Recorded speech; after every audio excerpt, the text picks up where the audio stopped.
Hello students, welcome to the fifth lecture of virtual work. In today's lecture, we are attempting a question. Okay? Question, since it is quite long, so I have not written question here. मैं इस question को आपको read करके बता रहा हूँ और explain करके बता रहा हूँ, और ये क्वेश्चन आपको आपकी बुक में इजीली मिल जाएगा. आप चाहें तो पहले ये वाला जो एक्सप्रेशन है इसको देखकर आप इस क्वेश्चन को आपकी बुक में सर्च कर सकते हो. ठीक है, ये एक्सप्रेशन किस क्वेश्चन में लिखा हुआ है ये प्रूव करना है हमारे को. प्रूव है. अब देखिए आपको फिगर में क्या दिख रहा है. मैं क्वेश्चन को rather studying word to word मैं आपको फिगर में एक्सप्लेन कर रहा हूं. सो लुक हियर, ABCD एक रोम्बस है.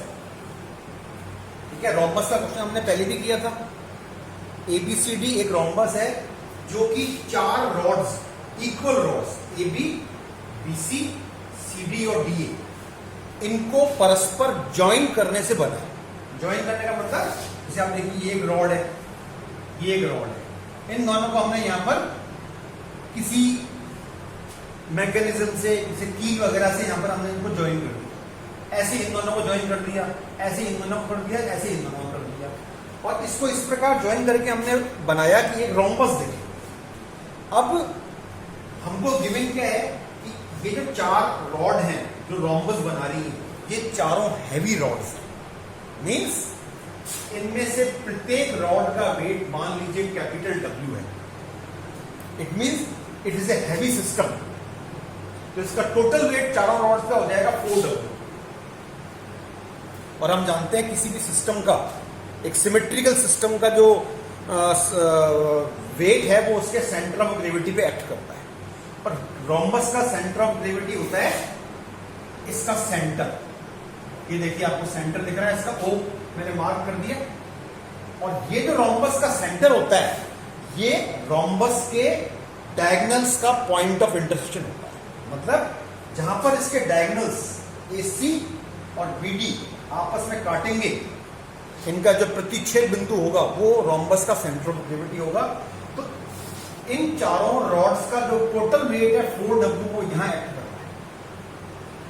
अब देखिए समझने की बात ये है कि क्या ये रोम्बस रखा किस तरह से है. मतलब क्या हमने उसको ऐसे ही छोड़ दिया हवा में? तो आप समझ सकते हैं कि अगर हम इसको ऐसे ही छोड़ देंगे तो अब तो ये नीचे गिर जाएगा. तो हमने इसको किसी माध्यम से रोका हुआ है. अब आप अगर बुक में इस क्वेश्चन को पढ़ें, यही लाइन सबसे इंपॉर्टेंट है. वो लाइन ये कहती है, if one of the rods, इन चारों में से एक रॉड की बात कर रहा है, if one of the rods be supported in A horizontal position. ये बात समझने की. ये कह रहा है ये 4 रॉड है ना, इनमें से 4 में से कोई एक रॉड सपोर्टेड है हॉरिजॉन्टल पोजीशन. अब आप कहोगे साहब मैंने तो रोम्बस इस प्रकार बनाया है कि ये जो 2 रॉड्स हैं AB और BC ये हॉरिजॉन्टल है. ये हमने सिंप्लिसिटी के लिए पहले बना दिया. पर अब क्वेश्चन को जब पढ़ रहे हैं तब हमको यहां पर ये पता ही पड़ जाता है कि हमको तो साहब एक रॉड को रोम्बस की सपोर्ट करना है, मतलब उसको होल्ड करना है, उसको रोकना है हॉरिजॉन्टल पोजीशन में. अब आप देखिए यहां पर एक समस्या खड़ी हो जाती है कि हम इस रॉड को सपोर्ट करें, इस रॉड को सपोर्ट करें. तो अब देखिए इसने क्वेश्चन में नहीं लिखा है, तो क्या हम किसी भी रॉड को सपोर्ट कर सकते हैं? नहीं. तो लेट अस पहले अंडरस्टैंड द होल क्वेश्चन. फिर ये एक और बात कह रहा है कि जो रोम्बस है ना, इसका जो शॉर्टर डायगोनल है, शॉर्टर डायगोनल का मतलब जो इसका छोटा वाला विकर्ण. तो आप बताइए इसके विकर्ण कौन कौन से हैं. एक तो देखिए ये है BD, एक है AC. There are 2 diagonals, one is BD, another is AC. तो which is shorter? Shorter is BD. छोटा BD है और AC बड़ा है. तो क्वेश्चन कह रहा है कि इस शॉर्टर डायगोनल के जो हमारे यहां पर इसकी जो एक्सट्रीमिटीज है डायगोनल की, इन एक्सट्रीमिटीज पे हमने एक स्ट्रिंग को बांधा हुआ है. मतलब BD इज ए स्ट्रिंग जो कि कहां बनी हुई है? along the shorter diagonal. It is according to the question. ठीक है, इसलिए मैंने आप देखिए यहां पर तो एक लाइन को मैंने डार्क बनाया है जबकि इस लाइन को मैंने डॉटेड बनाया है। डॉटेड का मतलब यहां पर कोई फिजिकल चीज एग्जिस्ट नहीं कर रही है, it is a imaginary line, जबकि ये एक फिजिकल स्ट्रिंग हो गई, भौतिक वस्तु हो गई है। अब क्वेश्चन हमसे कह रहा है find the tension in the string, और रादर वो हमसे प्रूव करवा रहा है कि टेंशन की वैल्यू क्या है। अब आप देखिए, सबसे पहले तो मैंने फिगर बना दिया। अब आप याद कीजिए मेरे प्रीवियस लेक्चर की जो मैंने आपको स्टेप्स लिखवाई थी, 5 स्टेप। फर्स्ट स्टेप क्या कहती है, make a clean diagram and mark all the forces. तो यहां पर बताइए कौन कौन से फोर्सेस यहां एक्ट कर रहे हैं इस सिस्टम पे। एक तो है स्ट्रिंग का टेंशन। अब याद कीजिए टेंशन कैसे लगता है, टेंशन एक्स आउटवर्ड या इनवर्ड, टेंशन एक्स इनवर्ड, यानी कि आप टेंशन को 2 इक्वल और अपोजिट फोर्सेस से शो करोगे। देखिए आप, ये टी है और ये भी टी है, और ये दोनों इनवर्ड होंगे। थ्रस्ट में आउटवर्ड होता है, ये आपको याद रखना है। दूसरा कौन सा फोर्स एक्ट कर रहा है सिस्टम का, 4W, which is total weight of the 4 rods acting at the centre of gravity, and that is nothing but the point of intersection of the 2 directions. ठीक है, तो ये 4W एक्ट कर रहा है। फिर एक और इंपॉर्टेंट बात देखिए, यहां पर रोम्बस का क्वेश्चन है, तो हमने इस एंगल को 90 डिग्री मार्क करना है। ये कौन सा एंगल है, जहां दोनों विकर्णों का प्रतीक्ष, दोनों विकर्णों का जो विकर्ण आपस में काट रहे हैं उनसे जो एंगल बन रहा है, दैट इज 90 डिग्री। ये 90 है, तो ये तीनों में 90 है। मतलब ये प्रॉपर्टी है रोम्बस की, the diagonals of a rhombus intersect each other at 90 degree. Okay, अब सवाल क्या है, वही जो पहले मैंने आपको एक क्वेश्चन रेज किया था, ये जो 2 रॉड्स हैं, एबी रॉड और बीसी रॉड, ये दोनों हॉरिजॉन्टल है। इनमें से किस रॉड को हमें सपोर्ट करना है, सपोर्ट करने का मतलब रोकना है, वरना तो गिर जाएगा नीचे। तो अब आप देखिए, हम यहां इसको सोचते हैं, अगर मैं इस एबी रॉड को सपोर्ट करना चाहूं तो कैसे करूंगा। सिंपल सी बात है, आप इमेजिन कीजिए, ये देखिए इधर मैंने सोचा, अब ये सही नहीं है कि ये मैंने सोचा ये एक टेबल है, मैंने ए बी को राइट और लेफ्ट में एक्सटेंड किया ना, तो मैंने यहाँ पर टेबल अज्यूम कर रहा हूँ। जैसे हमने कल एक टेबल वाला क्वेश्चन किया था हेक्सागन का, तो मैंने सोचा कि इस रोम्बस को इस टेबल पर रख दिया, तो रखने का मतलब इस ए बी रॉड को हमने सपोर्ट कर दिया, सपोर्ट करने का मतलब रोक दिया उसको टेबल से। अब आप सोचिए, क्या इस पोजीशन में ये स्ट्रिंग तनी हुई रहेगी, क्या तनी हुई रहेगी का मतलब क्या ये स्ट्रिंग स्ट्रेच रहेगी। अगर एक रोम्बस आपने एक टेबल पे रख दिया है, एक स्ट्रिंग उसके डायगोनल के अलोंग बंधी हुई है, तो वो स्ट्रिंग तनी हुई नहीं रहेगी, वो रिलैक्स रहेगी, यानी कि वो स्लैक पोजीशन में रहेगी। जबकि ये हमसे क्या कह रहा है, फाइंड द टेंशन। टेंशन किसी स्ट्रिंग में कब होता है, जब वो स्ट्रेच्ड हो। इट मींस ये जो एबी रॉड है, it is not horizontal, then which is horizontal, DC must be horizontal. अब आप हॉरिजॉन्टल क्या, DC must be supported. Horizontal दोनों ही है, एबी भी है और डीसी भी है। हम सपोर्ट किसको कर रहे हैं, अब आप देखिए डीसी को सपोर्ट किया मैंने। अब आप सोचो डीसी, ये इसने नहीं कहा कि भाई कैसे सपोर्ट किया, ये हमको अपनी थिंकिंग अप्लाई करनी है कि how we can support DC. तो there may be many ways, either we hold DC, हम डीसी को पकड़ लें, इस पूरे सिस्टम को डीसी से बिल्कुल सीधा पकड़ के रखें, या इस पूरे सिस्टम को हम इस डीसी रॉड पर, इस डीसी रॉड को कहीं अपन किसी प्लेटफॉर्म पे अटैच कर दें, यानी इसको हम ठोक पीट के चिपका दें डीसी रॉड को किसी ऊंचे प्लेटफॉर्म पे। ठीक है, तो क्या होगा, डीसी रॉड फिक्स हो गई। अब देखिए फिक्स वाली चीज भी फिर पकड़ में आ गई, क्योंकि वर्चुअल वाले क्वेश्चन में हमको इंपॉर्टेंट सेकंड स्टेप क्या अज्यूम सोचनी पड़ती है कि विच पॉइंट और विच हॉरिजॉन्टल लेवल इज फिक्स्ड, क्योंकि उसी से हम डिस्टेंस नापेंगे W की। तो यहां पर तो कंक्लूजन क्या निकला ये सारी बातों का, कि the DC rod which is upper most and in horizontal position, it must be supported in order that that string must be stretched, है ना। तो अब आप इस सारी बातों को, क्वेश्चन को पढ़ के और आपको लिखना है, और पूरे डायग्राम को आपको डिस्क्राइब करना है। मैंने आपको पहले अपने प्रीवियस लेक्चर्स में समझा दिया है। फिर अब थर्ड इंपॉर्टेंट बात आती है, इस सिस्टम को एक वर्चुअल वर्क देना। और मैंने आपको क्या समझाया है कि वर्चुअल वर्क के लिए हम एक तरीका बनाते हैं कि हम जनरली एक एंगल अज्यूम करते हैं सिस्टम में। ये एंगल, अब आप कहोगे साहब हमें कैसे पता पड़ेगा किस क्वेश्चन में कौन सा एंगल अज्यूम करना है, कहाँ करना है? तो ये तो साहब प्रैक्टिस से पता पड़ेगा। कई क्वेश्चन में हो सकता है जैसे क्वेश्चन में एक एंगल को थीटा मान के किया हुआ हो, आप किसी दूसरे एंगल को भी थीटा मान के उस क्वेश्चन को कर सकते हो। सपोज मैंने इस एंगल को थीटा माना, किसको माना मैंने? देखिए अब थीटा दिख रहा है आपको, angle CDB, angle CDB I am supposing it is theta. और दूसरी हमको गिवन बात कौन सी है? इस रोम्बस की चारों रॉड्स की लेंथ B है और ये जो DB है, DB डायगोनल जो है इसका, यहां पर स्ट्रिंग बनी हुई है, एक्चुअली स्ट्रिंग की लेंथ हमको A गिवन है, ये गिवन है। अब आप इधर ध्यान से देखिए, आपको T की वैल्यू फाइंड तो करनी है, प्रूव करनी है। कैसे प्रूव करनी है सोचिए आप, यहां पर कौन कौन से डाटा आ रहे हैं, कौन कौन सी क्वांटिटीज दिख रही है आपको T की वैल्यू लेके आनी है in terms of A, B and W। A और B का मतलब समझ आ गया? B is the length of the side of the rhombus, A is the length of the diagonal of the rhombus, shorter diagonal, and what is W? W is the weight of each rod. 4W is the total weight. अब अपन मुद्दे की बात पे आते हैं। कौन सा मुद्दा है हमारा? कि वर्चुअल डिस्प्लेसमेंट कौन सा दें। तो देखिए आप, हम कहते हैं कि हमने सिस्टम को एक वर्चुअल डिस्प्लेसमेंट दिया, बहुत ही छोटा वर्चुअल डिस्प्लेसमेंट। हम इसको लिखते हैं giving the system a very small virtual displacement in which theta becomes theta plus delta.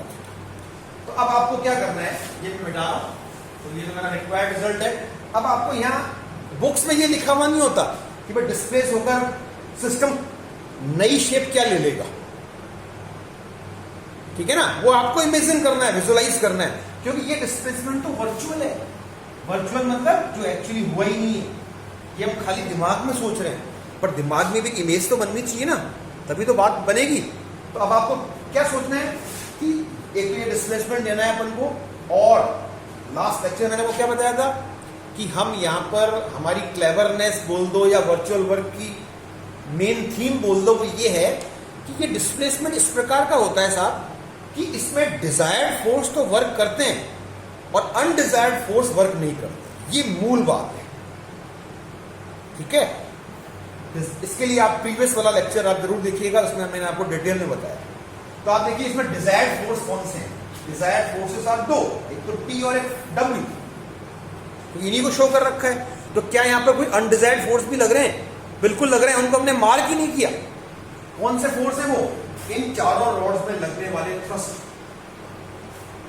क्योंकि जो भी रॉड फिक्स है, सपोर्टेड है, कहीं जॉइंटेड है बीच दो पॉइंट्स के बीच में, वो रॉड जो है वो थ्रस्ट तो फील कर रही है। तो हमने यहां पर अब हम इस बात को कह देते हैं कि giving the system A small virtual displacement this in which tension of the string work and 4W work, but the thrust of the 4 rods AB, BC, CD, DA do not work. अब रहा सवाल ये कि इसको imagine कैसे करना है, तो समझना कैसे? देखिए तो ये मैं आपको खाली समझा रहा हूं, ये आपको पिक्चर में शो नहीं करना है। तो आप देखिए मैंने क्या किया, इस सिस्टम को यहां से पकड़ा, ये B और D से, A और B से, और इसको मैंने थोड़ा सा इधर टिल्ट कर दिया। टिल्ट करने का मतलब इधर इसको मैंने हल्का सा इधर झुका दिया। इधर देखिए आप ध्यान से, ये जो A पॉइंट है ना, ये खिसक के यहां आ गया, ये नियर बाई पॉइंट है, इसको हम चाहें तो A' मान सकते हैं, और B पॉइंट भी खिसक के नियर बाई पॉइंट B' पर आ गया। But DC is not change, क्योंकि हम DC को मान रहे हैं फिक्स। तो अब आप सोचिए न्यू पोजीशन में रोम्बस कैसा दिखेगा। अपन अगर इसको बनाना चाहें, it will look like this. देखिए इधर ये जो आपकी साइड है रोम्बस की AD, it becomes A'D, and this side BC, it becomes B'C। देखिए आप, फिर से मैं आपको क्लियरली कह रहा हूं कि ये डिस्प्लेसमेंट एक्चुअली हुआ नहीं है, we are only visualising it. This is a virtual displacement. ये आपको खाली दिमाग में सोचना है, तो आप देखिए ये पूरा सिस्टम इधर रोटेट होता है। तो क्या इस प्रकार अगर सिस्टम रोटेट होता है, A position will change, position of A change, B change, but the positions of C and D do not change. Also क्या ये थीटा बदल जाएगा? बिल्कुल बदल जाएगा। देखिए आप क्यों? क्योंकि अब ये जो डायगोनल है हमारा dB, it becomes dB dash. तो जब डायगोनल अपनी जगह से हिल गया तो एंगल भी हिल जाएगा। In this way we are supposing that theta will changes to theta plus delta theta. ठीक है, तो अब ये आपको बनाने की देयर इज नो नीड, ये आपको नहीं बनाना है। मतलब बी डैश ये सब आपको दिमाग में खाली सोचना है, और अगर आप सोच पाए तो ठीक है, अगर नहीं भी सोच पाए तो भी ठीक है, क्योंकि हमको तो अल्टीमेटली डिस्प्लेसमेंट लिखकर हमको मुख्य काम क्या करना है? प्रिंसिपल ऑफ वर्चुअल वर्क का यूज करते हुए इक्वेशन ऑफ वर्चुअल वर्क लिखनी है। और वो क्या होती है? जितने भी यहां फोर्सेस हैं, डिजायर्ड फोर्सेस जो हमने मार्क कर रखे हैं, उनके द्वारा किया गया वर्क का algebraic sum is equal to 0 कर देना है। तो इसके लिए आपको इसका तो फॉर्मूला पता है कि किसी भी टेंशन के द्वारा, स्ट्रिंग के टेंशन के द्वारा किया गया वर्चुअल वर्क क्या होता है? -t delta L. इसमें एल क्या होता है? Length of the string. और वेट के द्वारा किया गया वर्क क्या होता है? आइदर प्लस WI और माइनस WI। अब यहां पर आपको बहुत ध्यान से प्लस और माइनस का सिलेक्शन करना है। तो मैंने आपको क्या समझाया था लास्ट लेक्चर में कि आपको क्या देखना है? विच पॉइंट और level, horizontal level is fixed. तो यहां पर हमने पहले ही कह दिया लैंग्वेज में कि DC इज फिक्स्ड, ये लिखना है आपको। अब आप बताइए W का एक्ट कर रहा है, 4W is acting at O। अब इसकी पोजीशन उस फिक्स लेवल से नीचे है। तो जब W जिस पॉइंट पर एक्ट कर रहा है भार, उसकी उस बिंदु की पोजीशन अगर फिक्स पॉइंट या लाइन से नीचे है, तब हम वर्क डन पॉजिटिव हो। इस क्वेश्चन में दो तरह के वर्क डन हो जाएंगे, एक तो ये और एक ये। ठीक है, तो let us right the equation of virtual work. तो हम क्या लिखेंगे? Equation of virtual work.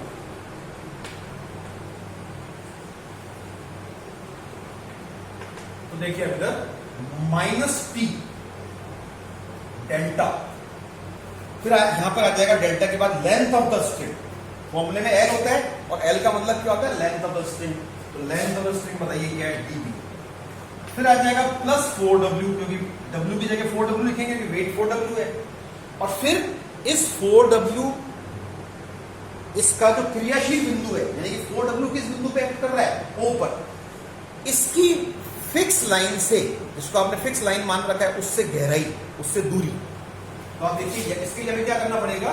इस पॉइंट से मैंने ऊपर एक लाइन प्रोड्यूस की, इस 4W वाली जो लाइन है ना, जो जहां पर 4W एक्ट कर रहा है, इस लाइन को मैंने पीछे प्रोड्यूस किया और इस पॉइंट को मैंने एज्यूम कर लिया E। तो ये EO जो है, ये हो जाएगी E से लेकर O तक की distance. It is my Y, distance of the weight from the fix line. तो it is my principle of virtual work, और we can say equation of virtual. अब आपको यहां पर कुछ भी नहीं करना है। यहां तक तो हमने इस्तेमाल की फिजिक्स, इसके बाद आपको गणित इस्तेमाल करनी है, यानी ट्रिग्नोमेट्री यूज करनी है और आपको डिजायर्ड रिजल्ट ऑब्टेन करना है। तो अब देखिए इस क्वेश्चन में जो हमने ट्रिग्नोमेट्री यूज की है, वो भी देखिए इंपॉर्टेंट है समझने की और याद करने के हिसाब से, कि हमको अब क्या करना है। देखिए इधर ये जो दो लेंस हैं EB और EO, इनके मान मुझे B और थीटा के रूप में प्राप्त करना है। मतलब how should I right the value of DB and EO? DB लिख रहा है आपको, ये DB and EO in terms of B and theta. देखिए आप बहुत ध्यान से, सबसे पहले हम ये वाला ट्राइंगल कंसीडर कर रहे हैं, ट्राइंगल DOC। इसको मैं यहां सेपरेटली बना रहा हूं। देखिए आप DOC, ये ट्राइंगल। ताकि सेपरेटली बनाने से आपका फोकस और ज्यादा हो जाएगा इस पे। ये एंगल देखिए अब इसमें 90 डिग्री मार्क कर रखा है मैंने, यहाँ पर 90 डिग्री रीजन बता रखा है मैंने आपको। And this one of this angle is theta. यानी एक तरह से ये हमारा एक राइट एंगल ट्रायंगल है, एक तरह से क्या राइट एंगल ट्रायंगल है। और इस राइट एंगल ट्रायंगल का जो हाइपोटेन्यूज है उसको हम हिंदी में बोलते हैं कर्ण, वो मुझे पता है। ये लेंथ देखिए इसकी बी है, क्योंकि रोम्बस की ईच साइड बी के इक्वल है, गिवन है। तो ये एक राइट एंगल ट्रायंगल हो गया, इसका कर्ण की लंबाई बी हो गई, एक एंगल इसका थीटा है। तो मैंने फिर इन दोनों साइड्स की वैल्यू पता कर लेनी। Side opposite to the angle वो आता है साइन से, और side adjacent to the angle वो आती है कॉस। ये साइड हो गई बी कॉस थीटा और ये साइड हो गई बी साइन थीटा। समझ में आ रही बात आपको? तो देखिए आप अब फिर मैंने एक ट्रायंगल और कंसीडर किया, देखिए ध्यान से। यानी मैंने इसलिए आपको शुरू में कहा था कि इसमें हम ट्रिग्नोमेट्री का बहुत ही अच्छा इस्तेमाल कर रहे हैं और बहुत ही मतलब आपको याद कर रहे हैं योग्य क्वेश्चन है। अब देखिए मैंने यहां पर दूसरा ट्रायंगल कौन सा कंसीडर किया, ये वाला DEO। This is my E, DEO, DEO। It is again A right angle triangle. देखिए ये राइट एंगल है, ये राइट 90 डिग्री है कि नहीं बताइए? क्यों है 90 डिग्री? क्योंकि ये हॉरिजॉन्टल है, ये वर्टिकल है। तो this is 90 degree, this angle is same theta, इसको मैंने प्रीवियसली यूज किया था। अब मैंने इस साइड को DO साइड की लेंथ को यहां जो मैंने फाइंड की DO की लेंथ कितनी थी? B cos theta. मुझे इसका यूज करना है B cos थीटा। यानी कि मैंने पहले एक ये बड़ा वाला राइट एंगल ट्रायंगल कंसीडर किया, इस राइट एंगल ट्रायंगल में मैंने ट्रिग्नोमेट्री लगा के ये लेंथ फाइंड कर दी DO, और उसी अब DO का यूज मैं दूसरे राइट एंगल ट्रायंगल में करूं। तो देखिए अगर if I want to write this length, I want to find the value of EO, तो आप बताइए इस फॉर्मूले में, इस ट्रायंगल में कौन सा फॉर्मूला अप्लाई करूं? साइन का, क्योंकि थीटा के अपोजिट साइड है। तो लंब बटा कर्ण, परपेंडिकुलर अपॉन हाइपोटेन्यूज। तो अगर मैं इसको यूज करता हूं तो इससे मेरा आ जाएगा B cos theta into sine, B cos theta into sine. ये लेंथ मेरी आ गई किसकी? ये लेंथ मेरी आ गई किसकी? EO की। साइन थीटा बराबर लंब बटा कर्ण से ये लेंथ आ जाएगी। तो इसको मैं लिख सकता हूं EO। EO is my 1/, sine theta cos theta को मैंने लिख दिया 1/2 साइन 2 थीटा। तो मैंने बताइए अब तक क्या क्या ढूंढ लिया। एक तो EO की लेंथ ढूंढ ली, देखिए आप, जो मुझे यहां यूज होनी है ना। और फिर मैंने DB की लेंथ ढूंढ ली, क्या यहां पर DB भी चाहिए? DB देखिए ये है DB। तो DB is nothing but twice DO। DO का डबल है DB, और DO मैंने ढूंढ लिया, DO is B cos theta. So I am in position to put for DB and EO in terms of B and theta। तो देखिए DB की value क्या लिखूं मैं? DB equals to 2DO, और DO is my B cos theta। It is 2B cos theta। 4W delta EO। EO is my 1/2B sin 2 theta। तो यहां तक आने के बाद फिर कुछ भी नहीं है। और नाउ फिगर हमने हालांकि मिटा दिया, और फिगर की हमें एक बार जरूरत पड़ेगी। चलिए मैंने इतना फिगर बचा के रखता हूं मैं, इतने फिगर से हमारा काम चल जाएगा। तो देखिए अब इसको मैं इसको सिंप्लीफाई कर रहा हूं। अब what is the meaning of simplification here, मैं आपको बता चुका हूं। Delta means differentiation. यहां पर देखिए 2D is constant, differentiation of cos theta is minus sin theta del theta. Then यहां पर मैंने इसको 2BW, differentiation of sin 2 theta twice cos 2 theta delta cos 2 theta. ठीक है, तो ये अब आप इसको फर्दर, आपका टारगेट क्या है इस लाइन को मैं टी निकालना, उसी दिशा में अपन काम करेंगे। देखिए तो एक तो देखिए मैंने यहां से 2b डेल्टा थीटा कॉमन ले लिया, 2b delta theta is common from the two terms, what remains is this sine theta into T, और यहां से 2b डेल्टा थीटा कॉमन लूंगा तो कितना बचेगा बोलिए, 2w cos 2 theta.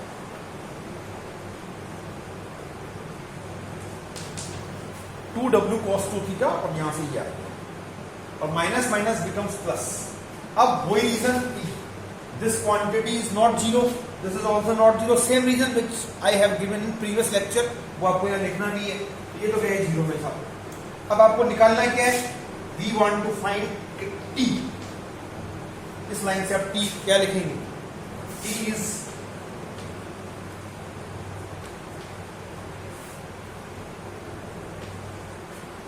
-2w cos 2 theta upon sine theta.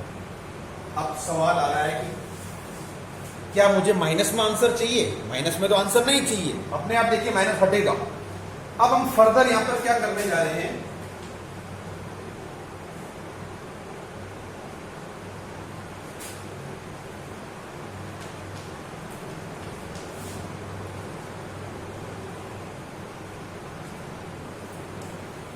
I have applied formula for cos 2 theta, ठीक है, ये फॉर्मूला होता है cos 2 थीटा का। फिर ये माइनस साइन मैंने इसके अंदर ले लिया, minus sign goes inside the bracket and the sign will change, I will get 1 - 2 cos square. अब आप देखिए सिंपल सी एक बात है, तो मैंने आपको पहले ही बताई है कि हमारे जितने भी क्वेश्चंस हैं उसमें जो हमको रिजल्ट चाहिए होता है वो एकदम से नहीं आएगा। पहले आपका रिजल्ट जो आ रहा है वो in terms of that quantity which you have assumed. यहां पर टी की वैल्यू आ रही है in terms of W and theta, theta is not given in the question, theta हमने अज्यूम किया था। तो इस थीटा के लिए आपको अब आपको वो वैल्यू पुट करनी है जो आपने इक्विलिब्रियम में अज्यूम की, जो ये सिस्टम में इक्विलिब्रियम में है। तो इधर देखिए आप, फिगर मैंने थोड़ा सा मिटा दिया है, पर ये जो रिमेनिंग पोर्शन है यहां से आपको बात क्लियर हो जाएगी। देखिए इधर, it is a right angle triangle DOC and this is the half of the length of the string, और स्ट्रिंग की कंप्लीट लेंथ थी हमारी 1, तो ये लेंथ हमारी हो जाएगी a/2। क्वेश्चन में हमको क्या गिवन है, length of the string is a and so half of the length is a/2 and length of the rod is b। तो एक बात क्लियर है कि हमने अब तक a लेंथ का यूज नहीं किया है, ठीक है ना। तो अब आप कहोगे कि in the position of equilibrium, in the position of equilibrium we have cos theta equals, यानी अब मैं cos थीटा की वैल्यू लिखने जा रहा हूं यूजिंग द ट्रायंगल OCD, और यही ट्रायंगल दिख रहा है आपको, यानी कि जो अपर वाला ट्रायंगल है रोम्बस का। तो OCD ट्रायंगल से जब मैं cos थीटा को लिखूंगा तो cos की वैल्यू होती है आधार बटा कर्ण, यानी कि बेस अपॉन हाइपोटेन्यूज। तो देखिए what is base here, base is a/2 and hypotenuse b। In this way I have obtained cos theta equals to a/2b। अब इस वैल्यू को मुझे यहां पुट करना है, इसको पुट करते ही और सिंप्लीफाई करते ही I will get my desired result। तो ये सिंप्लीफिकेशन सिंपल सी गणित है ये, देखिए अब इधर इसको हम यहां पुट कर रहे हैं, cos स्क्वायर थीटा, स्क्वायर कर रहा हूं उसका मैं, a² upon 4b² upon sine theta. Sine theta के लिए मैं लिखूंगा √1 - cos स्क्वायर थीटा, और cos स्क्वायर थीटा की वैल्यू मैंने अभी अभी पुट की है a²/4b²। तो देखिए आप, दो काम हो गए। देखिए यहां पर बहुत इंपॉर्टेंट चीजें ये समझने की, एक तो यहां से थीटा हट गया जो हमने अज्यूम किया था, और एक a आ गया जो डाटा हमको लाना है। जो डाटा हमको नहीं लाना है उसको हमने हटा दिया, और जो लाना है उसको लेके आ गए। अब इसको हमने सिंपल एलसीएम वगैरह लेके सिंप्लीफाई कर देना है। तो देखिए अब इधर यहां पर हमने ये थोड़ा सा सिंप्लीफिकेशन किया, फिर एलसीएम आ गया 2b², तो 2b² minus a² upon 2b²। Denominator में अंडर रूट है, तो पहले तो हमने एलसीएम अंडर रूट के इनसाइड ही लिया, और फिर हमने एलसीएम को अंडर रूट से बाहर ले लिया, it means 2b। Okay, finally last line, what will it become? It is 2w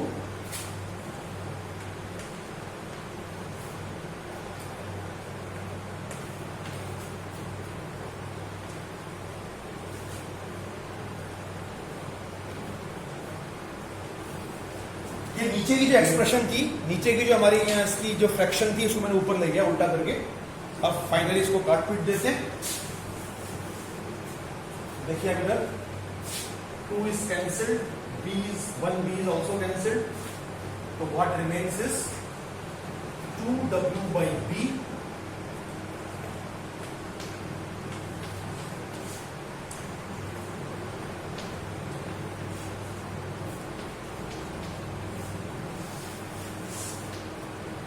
hence proved।